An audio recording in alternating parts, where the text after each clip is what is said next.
Can a Jordanian prince help Iraq along the path to democracy? Jordan's Prince Hassan, the brother of the late King Hussein, says he hopes to go to Baghdad soon to attend a conference aimed at easing tensions between Iraq's feuding Shiite and Sunni Muslim communities. What's he going to fix? The feuding Shiites and Sunnis. Hassan thinks he can play a unifying role. The prince said he has discussed his visit with members of some of Iraq's big tribes, and he says, I found that in these meetings I was able to be recognized as someone with a proven track record and not a newcomer to the scene. He's not a newcomer. They all worship his great 42 times grandfather. If we could have a figurehead acceptable to all these parties, that would be ideal, one British official said. Let's look at another one, shall we? This was from Michael Rubin, article entitled, If Iraqis Want a King, Hassan of Jordan could be their man. He said this, last weekend more than 70 exiled Iraqi military officials in Ahmed Chalabi, you've heard his name, haven't you? Ahmed Chalabi met in London to discuss the ousting of Saddam Hussein. Again, this is all prior to the war in Iraq. American diplomats, Pentagon officials, and members of the Vice President Dick Cheney staff joined British colleagues. The surprise participant was Jordan's Prince Hassan bin Talal. Crown Prince for more than 3 decades, Hassan frequently served as regent while his brother King Hussein traveled abroad.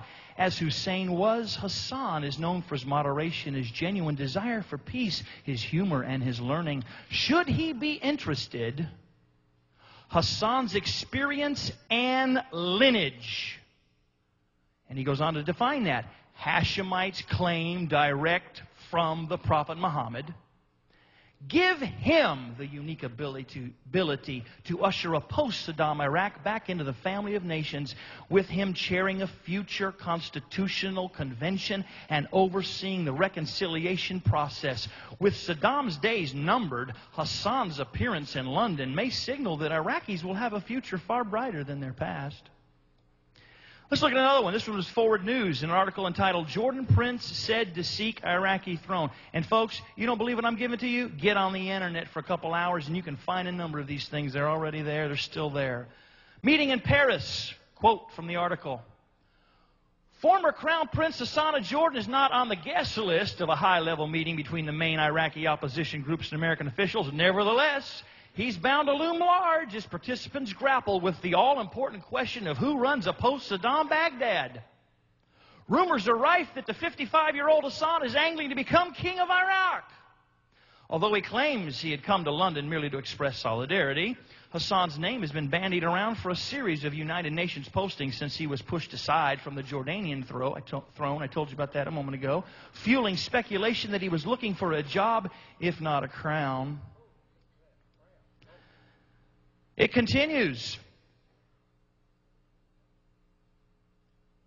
An American expert on Iraq said some people might be thinking that a Hashemite ruler might be a good compromise between the Shiite and the Sunni Muslim factions, because the Hashemite family is believed to be descended from both Muhammad and his son-in-law Ali.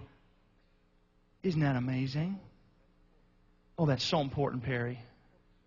Who's going to fix this Sunni-Shiite problem? This man comes from the Hashemite family. He's believed to be descended from both Prophet Muhammad and his son-in-law Ali. The latter a seminal figure in the Shiite faith. Some point to the close relationship between Hassan and Ahmad Chalabi. After Chalabi, you never knew this. Dan Rather didn't tell you this. Ahmad Chalabi was indicted in Jordan for bank fraud in the 1980s, and Hassan helped him get out of jail. In fact, Chalabi invited Hassan to London, several sources said. Can we look at another one? This is from The Economist, and it's entitled, A King for Iraq? Question mark. Columnist says this, one of the more lively moments in last week's get-together of a group of Iraqi dissidents was when Prince Hassan, Jordan's elder statesman, strode into their London meeting place. He then embraced a figure of King Faisal, his murdered cousin and the last king of Iraq. And in conversation, Jordan's Hashemite prince spoke of quote, assuming his ancestral responsibilities. In the region, harking back to the First World War when his great-grandfather was the British-appointed king of the Arabs and his great-uncle was the king of Iraq. Some family ties and somebody looking for a throne. One more. CNews gave this article entitled, Jordan's Prince Hassan Raises Concern He's Looking for a Kingdom in Iraq. Amman. Prince Hassan's hopes of visiting Iraq in the near future is sparking fresh speculation that the one-time heir to the Jordanian throne is a prince in search of a kingdom. Hassan told Al Arabiya satellite channel that he plans to visit Baghdad soon to try to mediate political disputes. Quote, try to facilitate negotiations among the different sects, meaning the Sunni and the Shiite, and of course the Kurds. An Iraqi political activist, get this, said the prince has been meeting in Jordan with some Iraqi tribal and religious leaders, trying to persuade them to support his involvement in resolving Iraq's political conflict. He said this, he does not tell them openly that he aspires to a leading role, like being king of Iraq, but this is what everybody feels when they meet him, said the activist who spoke with the AP on condition of anonymity. El Hassan seemed to aspire to a rulership role in the newly formed Iraqi government. Now, quickly, some are going to say, hey, Iraq has already completed their successful elections. After all, a new government is taking place right now. And some will ask me, well, where is Prince El Hassan now? He wasn't elected as their new leader. Yet I can document how El Hassan has actually been the invisible hand, each step of the way, behind the scenes, personally overseeing and influencing the key players, and has helped design and define the very process of these elections in Iraq. He is merely waiting until the opportune moment and trusting those he has empowered now to empower him later. Hassan knows full well that these people cannot be forced or coerced. After decades under Saddam Hussein is now over, and he is seeking to come to power through democratic means and processes. That's very important. Not only that, it's kind of unsafe to be in charge of anything in Iraq these days. A week goes by and they blow somebody else up, shoot somebody else in the streets. He's waiting for all the activity to be done. Now listen, real quick. In my upcoming book, I will include full documentation on this point. I simply don't have the time today. I must get into the Word and process this to you. Let's look, however, at just two interesting news reports. Am I boring you, by the way? Are you okay with this? Let's look at just two interesting news reports concerning this point in the post-Saddam time frame, Perry. One is, it was actually covered by Al Jazeera. It originated in Jordan Times. It was an article entitled, Iraqi Religious Leaders Call for Immediate Interim Government, and this is May 29th of 2003. Here's what it says. Iraqi religious leaders on Wednesday wrapped up a two-day conference here calling for an immediate interim government and free and direct elections. The gathering was organized by the New York-based World Conference on Religion and Peace. Where have you seen that before?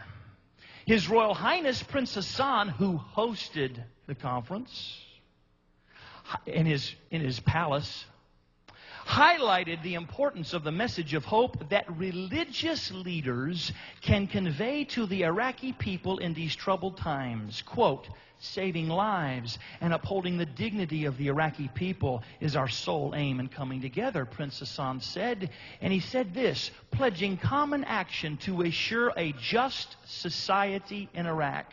That's going to become very important in a moment. A just society in Iraq. This is his message, justice. These religious leaders, this is El Hassan's words.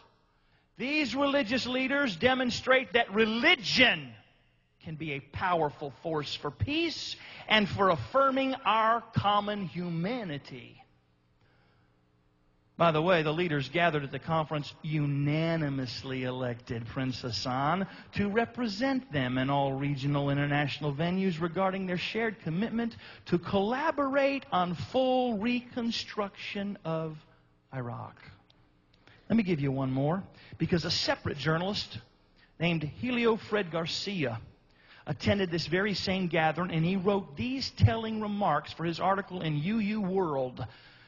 dated May and June of 2004, in an article entitled Harnessing Religions in Pursuit of Peace. Now you look at that title.